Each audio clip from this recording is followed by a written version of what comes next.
1. तांदूळ शिजवताना लिंबाचा रस घाला, भात पांढरा होतो.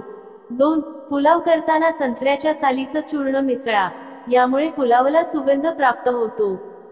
3. सॅलेड बनवण्याआधी भाज्या आणि फळं फ्रीजमध्ये ठेवा, मनासारख्या आकारात कापता येईल. 4.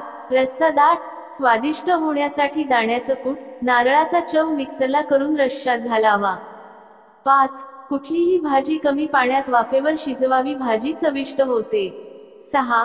भांड्याला कांद्याचा वास लागला असेल तर थोडा वेळ मिठाच्या पाण्यात घालून ठेवावं. 7. हाताला किंवा पाटात वरवंट्याला येणारा मसाल्याचा वास जावा म्हणून त्यावर कच्चा बटाटा किंवा लिंबू चोळा.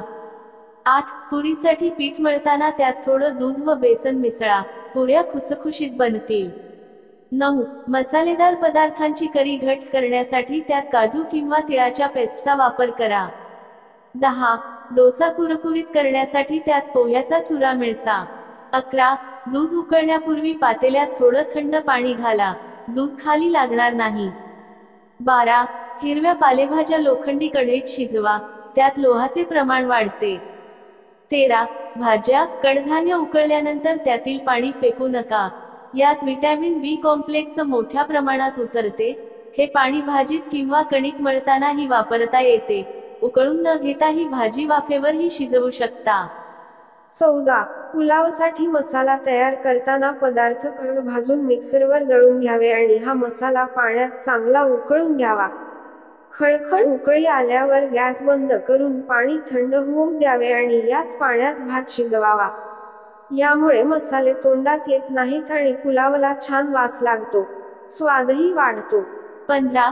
ज्वारीचे दळण आणून बरेच दिवस झाल्यास भाकरी चांगली होत नाही, गोल थापली जात नाही. यावेळी पीठ भिजवताना त्यात थोडा शिजलेला भात घालावा, यामुळे भाकरी मोडत नाही. 16. मिरची चिरताना हातला झोंबू नये म्हणून हाताला खोबरेल तेल लावून नंतर मिरच्या चिराव्यात. 17. नारळाची बर्फी बनवायची असल्यास त्यात दूध न वापरता दुधाची पावडर वापरावी, यामुळे बर्फीला खूपच टेस्टी बनते. 18. चपाती तव्याला चिकटू नये म्हणून तव्याला तेल लावून टिश्यू पेपरने पुसून घ्या आणि चपाती बनवा, चपाती चिकटणार नाही. 19.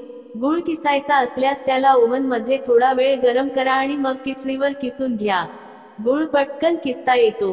20. पावभाजी बनवताना त्यात थोडे बीट किसून घालावे, यामुळे पावभाजीला हॉटेल स्टाईल रंग येतो आणि पावभाजी सुद्धा पौष्टिक बनते. संपूर्ण व्हिडिओ पाहिल्याबद्दल तुमचे खूप खूप धन्यवाद. वरील टिप्स तुम्हाला उपयोगी वाटल्या असतील तर व्हिडिओला लाईक नक्की करा. त्यासोबत आपल्या फ्रेंड्स फॅमिली सोबत शेअर करा आणि अशाच नवनवीन माहितीसाठी आपल्या एकविरा किचन या चॅनलला सबस्क्राईब नक्की करा.